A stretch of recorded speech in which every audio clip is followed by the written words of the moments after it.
सच्चा भारत गांवों में बसता है। गांधी जी की इन पंक्तियों में जिस गांव की बात होती है वो सिर्फ खेत जोतते किसानों का नहीं, वो सिर्फ काम करती महिलाओं का नहीं, वो गांव महज शुद्ध हवा या हरियाली का नहीं है, बल्कि गांधी जी जिस गांव और सच्चे भारत की बात करते हैं वो उसकी एकजुटता में है, जहां चाहे खुशी हो या गम सबकी भागीदारी होती है, जहां भोजन एक उत्सव है, जहां भोज का मतलब किसी के घर का खाना नहीं बल्कि सबका हाथ लगकर बना एक स्वाद है।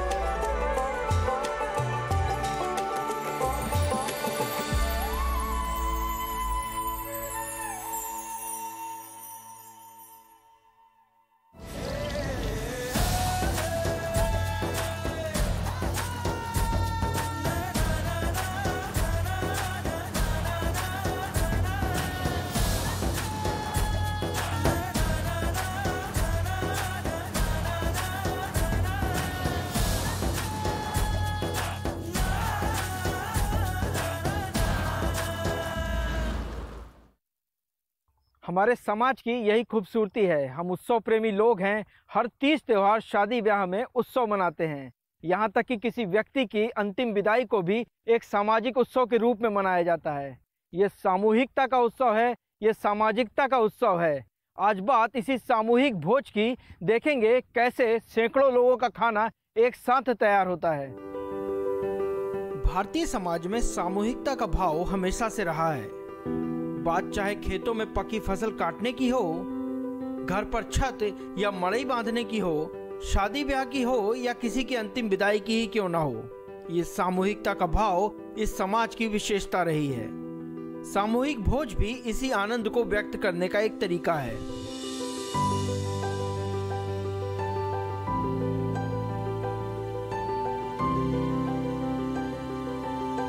साथ में खाना खाना, पास आने का, दो जीवों के पास में आने का, दो इंसानों के पास में आने का एक बड़ा सहज, सरल और दूरगामी माध्यम है। बहुत दूर तक ले जाता है। और आप भोजन मंत्रों में सुनेंगे, वैदिक काल से चला आ रहा है, सहनावतु सहनौ भुनक्तु सह वीर्यं करवावहै।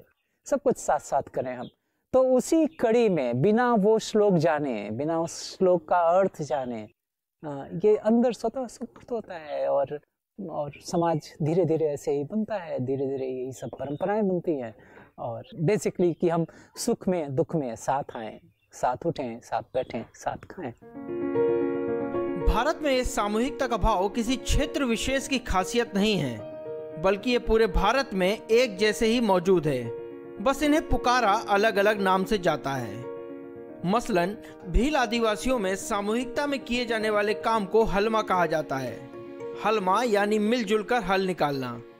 जब किसी भील को लगता है कि कोई काम उसके अकेले के बस का नहीं है तो वो गांव में हलमा बुलाता है। अगले दिन सारे गांव वाले मिलकर उसके अधूरे काम को पूरा कर देते हैं। इसके बदले में सभी गांव वालों को सादा भोजन करा दिया जाता है। अगर किसी की हैसियत नहीं है कि वो खाने का इंतजाम कर सके तो गांव के बाकी लोग वो भार भी मिलजुल कर वहन कर लेते हैं। राजस्थान में यह परंपरा लाह कहलाती है। जब फसल पक जाती है तो किसान गांव में लाह आयोजन का न्योता देता है। यहाँ भी काम करने वाले को मजदूरी नहीं दी जाती। लाह के दौरान काम करने वाले को लाही कहा जाता है। उसे सिर्फ भोजन परोसा जाता है। भोजन में राजस्थान का ठेठ खाना, लापसी, हलवा और विड़ज बनाए जाते हैं। इस दौरान गांव वाले अपनी लोक धुनों पर गाते बजाते काम करते हैं और लाहियों के लिए खाना भी खेतों में तैयार किया जाता है। इसे बनाने में महिलाओं से लेकर बच्चों तक सभी का सहयोग होता है। यही परंपरा जब पूर्वी उत्तर प्रदेश के क्षेत्र में पहुंचती है तो सहाय कहलाती है और जो लोग इसमें मदद करते हैं उन्हें सहिया कहते हैं।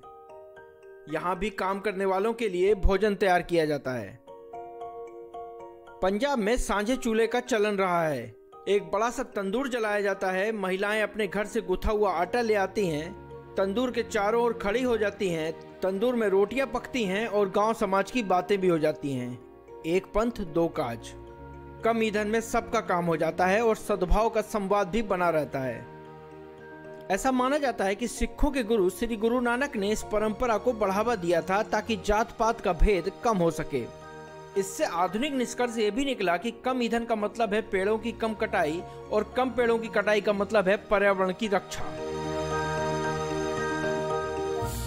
हमारे यहाँ तो अब तो बंद कम हो गया, नहीं तो पहले तो बारात भी जाती थी गांव से, तो सब लोग गांव अपने बारात की व्यवस्था खुद करके जाते थे। सब लोग घर घर से बिस्तर मांगते थे।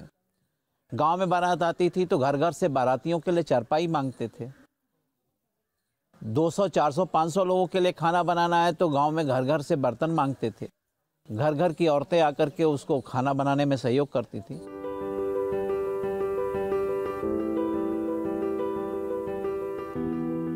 आधुनिकता की होड़ में अब धीरे धीरे परंपराएं भले ही लुप्त होती जा रही हों, लेकिन इसका असर भारतीय मानस में इतना गहरा है कि कोरोना काल में भी जब भरी गर्मी में मजदूर पलायन कर रहे थे तो देश के कई गांवों में सामूहिक किचन लगाकर उनके लिए भोजन तैयार किया गया।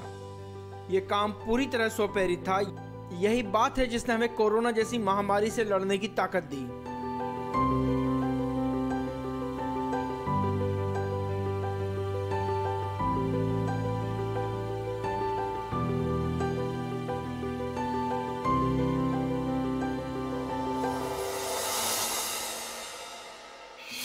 फिलहाल वक्त हो चला एक ब्रेक का। ब्रेक के बाद देखेंगे कि कैसे एक महिला के सम्मान में सैकड़ों गांव वाले जमा हो रहे हैं और सामूहिक भोज तैयार हो रहा है।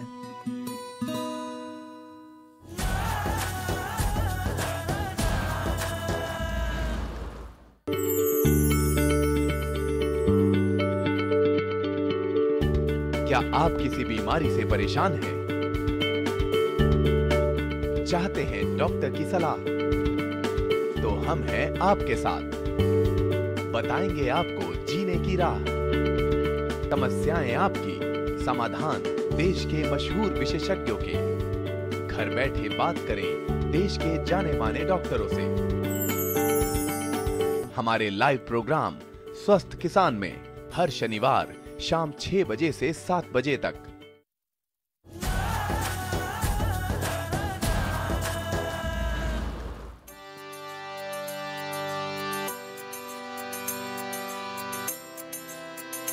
हम मौजूद हैं गंगा पथ के शहर प्रयागराज में। मांडा तहसील के गांव तिसेन में सीता देवी की अंतिम विदाई हुई है। 100 साल के शानदार जीवन के बाद उन्होंने अंतिम सांस ली। उन्हें गए 1 बरस हो गया और आसपास के गांवों के सैकड़ों हजारों लोग उनके प्रति कृतज्ञता व्यक्त करने आ रहे हैं।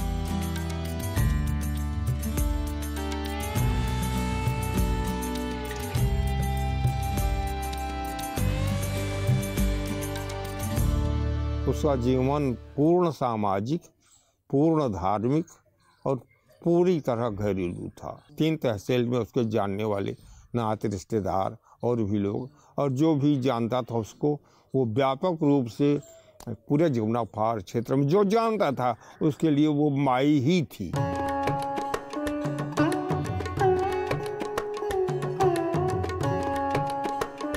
हम हर चीज का उत्सव मनाते हैं। परमात्मा के हर उपहार को स्वीकार करने का हमारा तरीका उत्सव मनाना ही तो है। जीवन उसका उपहार है, शरीर उसका उपहार है, आत्मा उसका उपहार है, और इस उपहार को स्वीकार कर सामूहिकता और सामाजिकता ही हमारा उत्सव है। हम शरीर को प्रेम करते हैं, हम आत्मा को प्रेम करते हैं, हम होने को भी प्रेम करते हैं और ना होने को भी। बस इसी तरह उत्सव जारी रहता है। सीता देवी का जीवन बताता है कि जन्म और मृत्यु के बीच के छोटे से अंतराल में जीवन सीमित नहीं होता। इसके विपरीत जन्म और मृत्यु अनंत जीवन के छोटे छोटे पड़ाव हैं। आज से 70 साल पहले का भारत, और उसमें उत्तर प्रदेश का एक अत्यंत इंटीरियर सा एरिया, और वहाँ पर एक महिला 25 साल की अपने 3 छोटे बच्चों के साथ, और खेत खलिहान जमींदारी वो सब संभालना, गांव को लीड करना, उनको संभालना, उनको दिशा देना। उसने कमर कसी और पूरा जीवन उसने सिर्फ अपने बच्चों के लिए नहीं, पूरे गांव को, और अपने ही गांव को नहीं, अपने अगल बगल के जो 7, 8, 10 गांव हैं वहाँ पर वो माई के रूप में प्रतिष्ठित हुई। वो पूरे गांव ने उसको अपनी माई माना। हर एक के सुख दुख में शरीक रहना, हर एक को दिशा दिखाना, हर एक की साथ संभाल करना। और वो बड़ा ही अलग व्यक्तित्व था। पुरुष प्रधान समाज है, आज, और वो 70 साल पहले की आप बात कर रहे हैं, और ऐसे इंटीरियर एरिया में जहाँ पे 12 साल का बच्चा हुआ तो वो खेत संभालने लगेगा, और 12 साल की बच्ची हुई तो उसकी शादी हो जाएगी। ऐसे माहौल में उसने अपने बच्चों को पढ़ाया, और ऑफ कोर्स उसको ताने सुनने को मिले होंगे, कमेंट्स सुनने को मिले होंगे, लोगों ने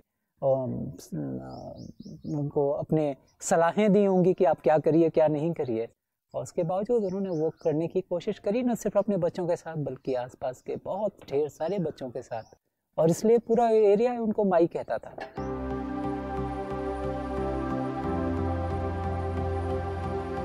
मृत्यु का उत्सव मनाना हमें यह समझाता है कि जीवन में डरने जैसा कुछ नहीं है। गंगापथ के समाज में ये ज्यादा देखने को मिलता है। इसे समझना बेहद आसान है। गंगा में एक डुबकी आपको सारे पापों से मुक्त कर देती है और हम जीवन में नए सिरे से आगे बढ़ने के लिए तैयार हो जाते हैं। गंगा पाप मुक्त करती है। इस विचार ने ही मनोविज्ञान की पश्चिमी दृष्टि को यहाँ जड़ें नहीं जमाने दी। गंगा मन को साफ रखती है और गंगा की मिट्टी में बनने वाला भोजन हमारी सेहत का पूरा ध्यान रखता है। अगर किसी की मृत्यु हो गई तो लोग यहाँ से लेके गंगा जी तक जाते हैं, साथ ले जाते हैं, लकड़ी लेके जाते हैं, दाह संस्कार में सम्मिलित होता है गांव। अगर थोड़ा सा और प्रशस्त हुआ तो जो 4-6 गांव के लोग इकट्ठा हो जाते हैं गंगा जी के तट तक। ये चलता है। फिर उसकी और क्रियाएं जो धार्मिक अनुष्ठान होते हैं उसमें एकादशाह होता है, क्षौर कर्म होता है, ये भी सब सामूहिक होता है। व्यक्ति तक नहीं सीमित रहता वो, जैसा उसका व्यवहार रहा है। तो हर क्रिया में लोग इसमें सहयोग करते हैं, सम्मिलित होते हैं और उसकी पूर्णाहुति होती है 13वीं से 13वें दिन भोजन होता है, भंडारा होता है। वैदिक परंपरा के अनुसार मृतक के घर गांव समाज के लोग सभी जरूरत का सामान लेकर पहुंचते थे। इसका दायरा पहले और भी व्यापक था। परिचित और रिश्तेदार क्षमता अनुसार अपने घरों से अनाज, राशन, फल, सब्जियां, दूध, दही, मिष्ठान आदि लेकर मृतक के घर पहुंचते थे। लोगों द्वारा लाई गई तरह तरह की खाद्य सामग्री बनाकर ही समाज को खिलाई जाती थी। इसमें स्त्री पुरुष दोनों का कोऑपरेशन रहता है भरपूर सामाजिक रूप से। अब नई परंपरा में तो ठेकेदारी प्रथा हो गई है, मिठाई वाला भी आ रहा है, खाना बनाने वाला भी आ रहा है, लेकिन पहले गांव की औरतें मिलके, पुरुष मिलके सब्जी, पूड़ी, मिठाई जो भी बनना होता था वो बना लेते थे। अभी भी बनाते हैं। बनाने के बाद वो उसको रखते हैं, फिर परोसते हैं। इसमें किसी सर्विसमैन की आवश्यकता नहीं होती कि सर्विस वाला पकड़ा जाए, कोई गांव वाले सब कर लेते हैं। यहाँ एक बात और ध्यान देने की है, गांव भर से जो लोग सामूहिक भोज के लिए जुटते हैं उनके अपने टोले हैं और हर टोले की एक खूबी होती है। यहाँ पर जो कुछ भी है ज़्यादातर तो गांव के लोगों का वही आते हैं, वही सब गांव की औरतें आकर के वो बनाती हैं, गांव के लोग आकर के सारे भोजन की तैयारी करते हैं सामूहिक। और अलग अलग टोले की विशेषता है, कोई सब्जी के विशेषता है, कोई पूड़ी बनाने का विशेषज्ञ है, कोई और मीठा बनाने का विशेषज्ञ है, और अलग अलग टोले के हिसाब से लोगों का एक रहता है कि भाई ये लोग मिल करके सब्जी बना देंगे, ये लोग मीठा बना देंगे, ये लोग पूड़ी बना देंगे, और ऐसा करके और पूरा सब तैयारी होती है। शादी ब्याह के अवसर पे जो लोग जुटते हैं वो एक खुशी के साथ में आते हैं, लेकिन दुख में भी लोग आते हैं और वार्षिकी में भी आते हैं, 13वीं में भी आते हैं। वो दुख बांटने का एक परंपरा चली आ रही है कि लोगों को भोजन कराने से मृत आत्मा को शांति मिलती है। तो ऐसा उस उद्देश्य से करते हैं, लेकिन कुल मिलाकर के एक और सबके लिए एक दूसरे से मिलने जुलने का एक अवसर बन जाता है। और इसके नाते से ये परंपरा यहाँ पे अभी भी पहले जैसी चली आ रही है।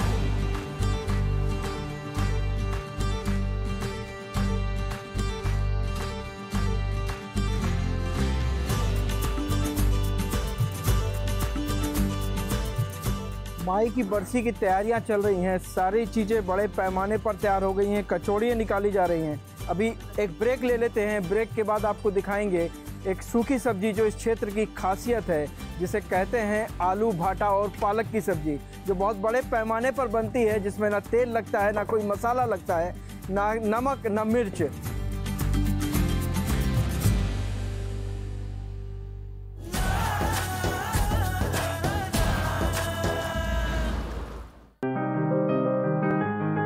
बीमारियों से कैसे बचेगी फसल, मवेशियों की मुश्किलों का क्या है हल, कहां से लाएं बीज, कितनी लगेगी खाद, किसानों के हर फोन का विशेषज्ञ देंगे जवाब। देखिए हेलो किसान लाइव सोमवार से शुक्रवार शाम 6 बजे।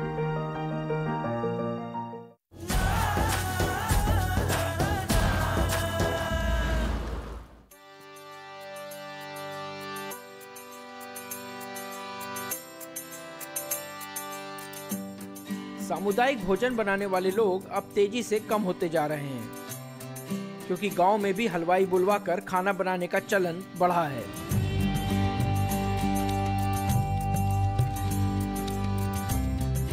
फिर भी सूखी सब्जी बनाना एक आर्ट है और वह अनुभव से ही आता है। इस सीजन में पालक और भाटा यानी बैगन के उपलब्ध रहने से आलू भाटा पालक की सब्जी बनाई जाती है।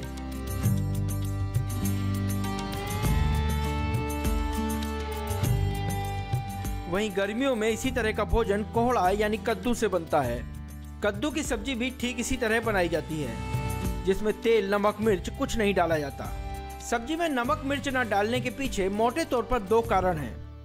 एक तो विराट के लिए बनाना होता है, तो उसमें कितना मिर्च कितना मसाला तो वो तो जानता है हलवाई, जो उसका प्रोफेशनल आदमी है। गांव के लोग नहीं जानते, इसलिए नमक। दूसरा का यह था कि पहले लोग नमक मिश्रित भोजन नहीं करते थे।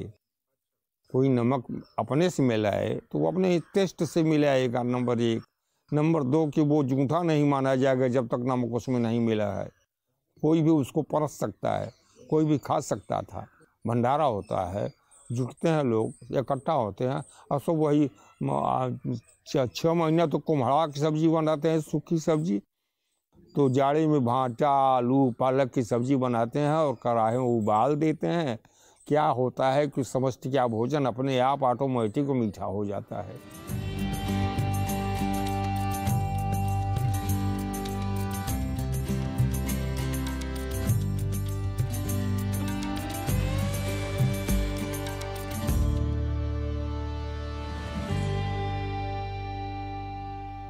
आलू और बैगन के ऊपर पालक को इस तरह लेयर में रखा जाएगा।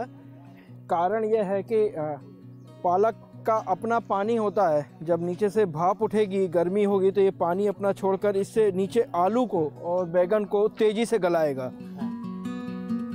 इस पूरी सब्जी में आलू डाले गए हैं, फिर बैगन डाले गए हैं बड़े बड़े टुकड़े काट के, ऊपर से पालक की ये लेयर है।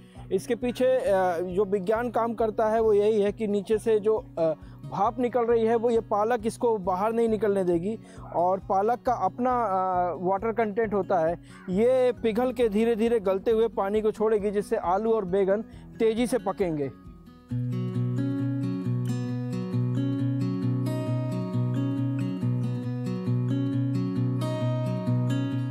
ये जो सब्जी आप देख रहे हैं बनते हुए, इसको सूखी सब्जी कहते हैं स्थानीय भाषा में।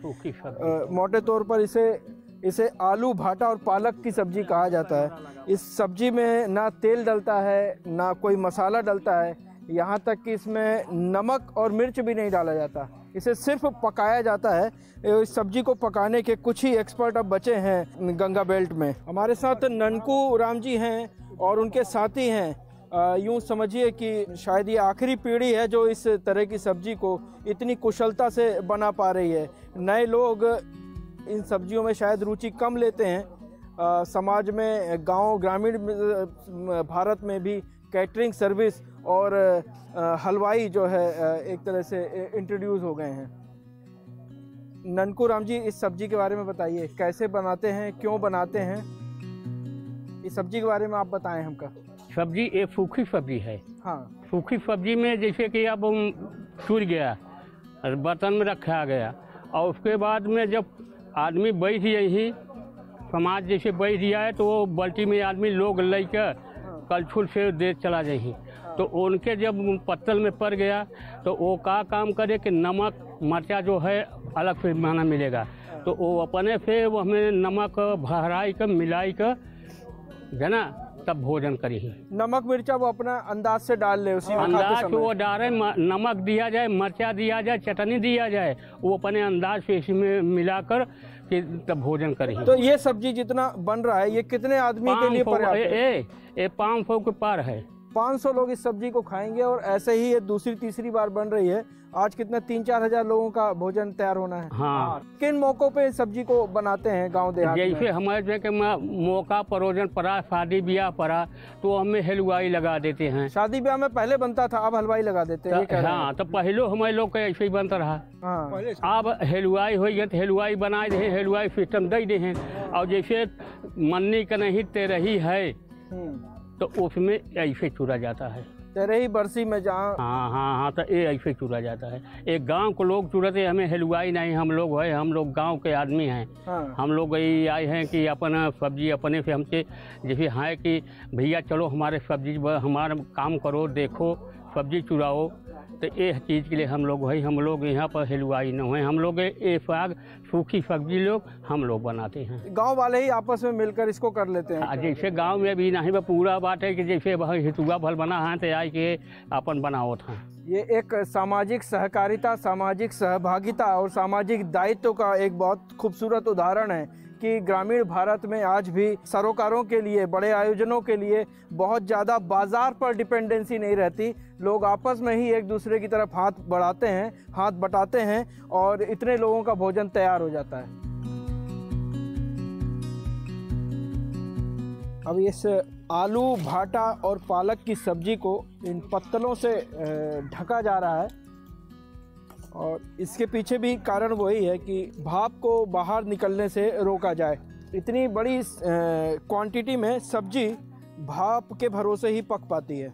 कितना देर लगेगा नंदूलाल जी इसको पकने में? करीब 1-1.5 घंटा। 1 से 1.5 घंटे में ये सब्जी पक जाएगी? 1.5 घंटे में पक जाएगा।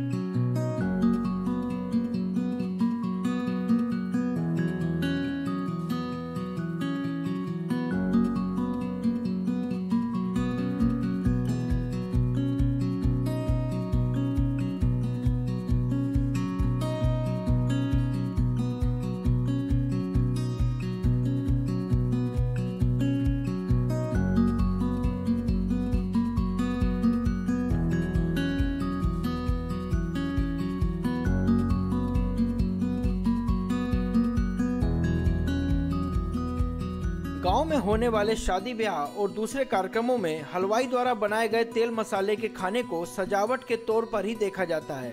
थाली का सुपरहिट फूड तो सूखी सब्जी ही होती है।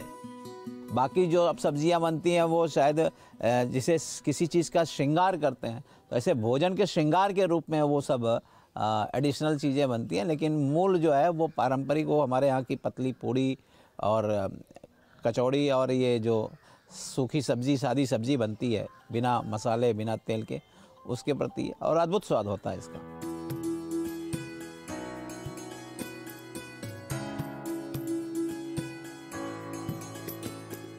नहीं बुझी न टूटी दुख से और नहीं भ्रम से अवकाश, सुख दुख लगते थे माई को जैसे हो धरती आकाश। दक्षिण की वह दृढ़ पठार सी, उत्तर की कोमल माटी, जल सी मृदु गतिमान किरण सी, रम्य मनोहर गिरिघाटी। कोमल तन कठोर था जीवन, संयम मृदुल मनोहर रूप, बनी छांव खुद सबके हित में, सहती रही निरंतर धूप। आज नहीं तुम किंतु अमर है तेरे तब के सब उपहार। मरते होंगे लोग किंतु है माई का आंचल सब संसार। तिसे समूचा हाथ जोड़कर करता अंतिम तुझे प्रणाम, भारी मन से विदा दे रहा है माई की छवि अविराम। स्मृति भूल नहीं पाएगी माई तेरा भाव ललाम, विदा तुम्हें भीगे नैनों से, शत शत माई तुम्हें प्रणाम।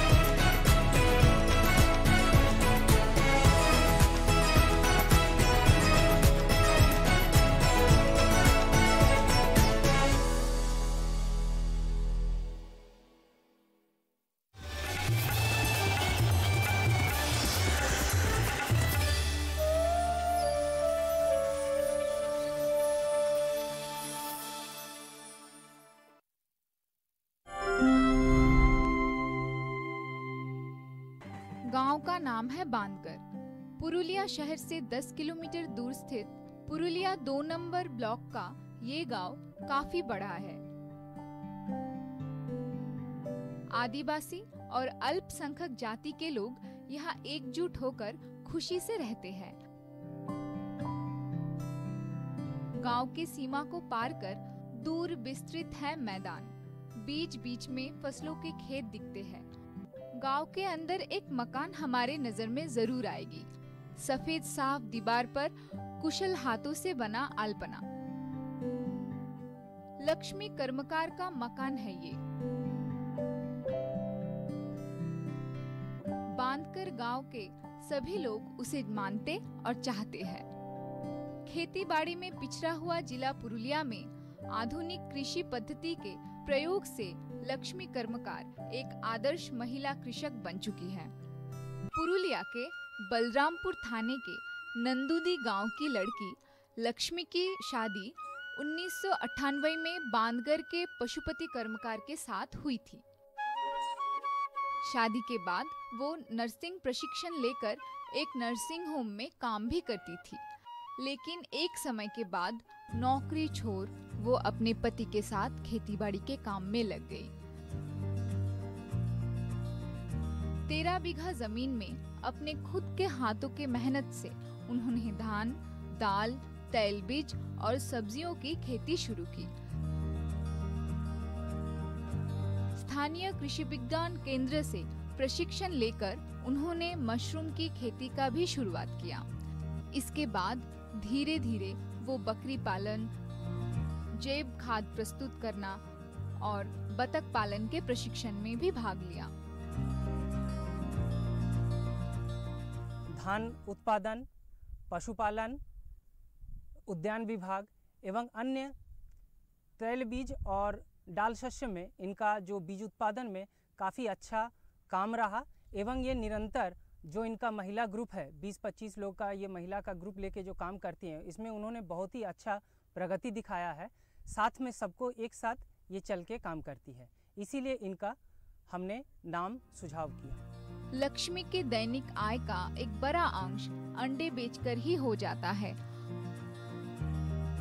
अपने हाथों से खेती करने के कारण काफी अनुभव भी हुआ है उनको। इसी के साथ सरकारी प्रशिक्षणों ने भी आगे बढ़ने में उनकी सहायता की है।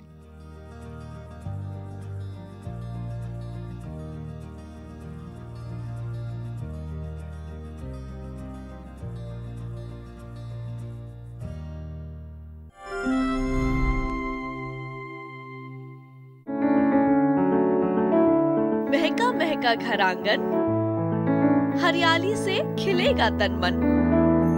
छत पर छोटी सी बगिया, जरूरत भी पूरी, शौक भी पूरा।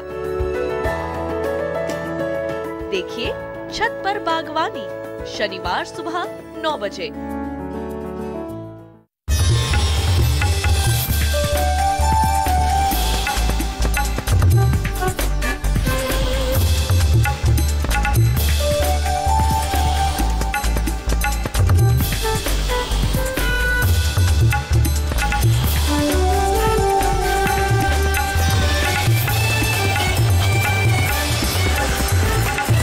किसान, बदलते भारत की शान।